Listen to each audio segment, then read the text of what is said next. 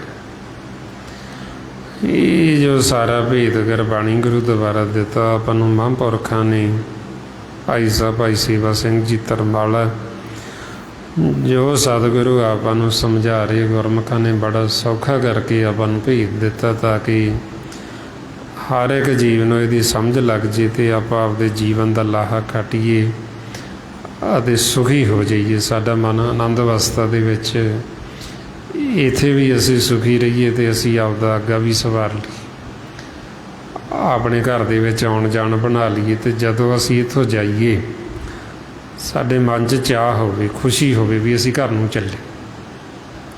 ਉਹ ਤਾਂ ਹੀ ਹੋਏਗਾ ਜੇ ਅਸੀਂ ਕਮਾਈ ਕੀਤੀ, ਨਹੀਂ ਤਾਂ ਆਪਾਂ ਸੰਸਾਰ 'ਚ ਦੇਖਦੇ ਹੀ ਜੀਵ ਤਾਂ ਮਰਨ ਤੋਂ ਡਰਦਾ, ਕਿੰਨਾ ਵੀ ਇੱਧਰ ਦੁਖੀ ਹੋਈ ਜਾਵੇ ਫਿਰ ਵੀ ਕਹਿੰਦਾ ਮੈਨੂੰ ਮੌਤ ਨਾ ਆ ਜੀ। ਮਹਾਰਾਜ ਤਾਈਓ ਕਹਿੰਦੇ ਜਿਹੜੇ ਗੁਰਮੁਖ ਉਹਨਾਂ ਦੇ ਮਨ 'ਚ ਆਨੰਦ ਹੁੰਦਾ, ਘਰ ਜਾਣ ਦਾ ਚਾਅ ਹੁੰਦਾ, ਕਿਉਂਕਿ ਉਹਨਾਂ ਨੇ ਆਪਦਾ ਘਰ ਦੇਖਿਆ, ਉਹਨਾਂ ਨੂੰ ਪਤਾ ਵੀ ਘਰ 'ਚ ਤਾਂ ਸੌਖੀ ਸੌਖੀ। ਮਹਾਰਾਜ ਇਸ ਵਾਸਤੇ ਜੀ ਫਰਮਾਉਂਦੇ, ਕਬੀਰ ਜਿਸ ਮਰਨੇ ਤੇ ਜਗ ਡਰੇ, ਮੇਰੇ ਮਨ ਆਨੰਦ ਮਰਨੇ ਹੀ ਤੇ ਪਾਈਏ ਪੂਰਨ ਪਰਮਾਨੰਦ। ਉਹ ਤਾਂ ਹੀ ਹੋਏਗਾ ਜੇ ਹੁਣ ਅਸੀਂ ਆਪਦਾ ਘਰ ਦੇਖਿਆ ਹੋਏਗਾ, ਘਰ 'ਚ ਜਾਵਾਂਗੇ ਅਤੇ ਸਾਨੂੰ ਪਤਾ ਘਰ 'ਚ ਸੁੱਖ। ਸੋ ਇੰਨੀਆਂ ਬੇਨਤੀਆਂ, ਇੰਨੇ ਵਿਚਾਰ ਕਰਦਿਆਂ ਹੋਇਆਂ ਜੇ ਕੋਈ ਐਸਾ ਸ਼ਬਦ ਬੋਲਿਆ ਗਿਆ ਹੋਵੇ ਸੰਗਤ ਅਤੇ ਸਤਿਗੁਰੂ ਬਖਸ਼ਣ ਯੋਗ ਨੇ ਬਖਸ਼ ਦੇਣਾ ਜੀ। ਵਾਹਿਗੁਰੂ ਜੀ ਕਾ ਖਾਲਸਾ, ਵਾਹਿਗੁਰੂ ਜੀ ਕੀ ਫਤਿਹ। ਵਾਹਿਗੁਰੂ ਵਾਹਿ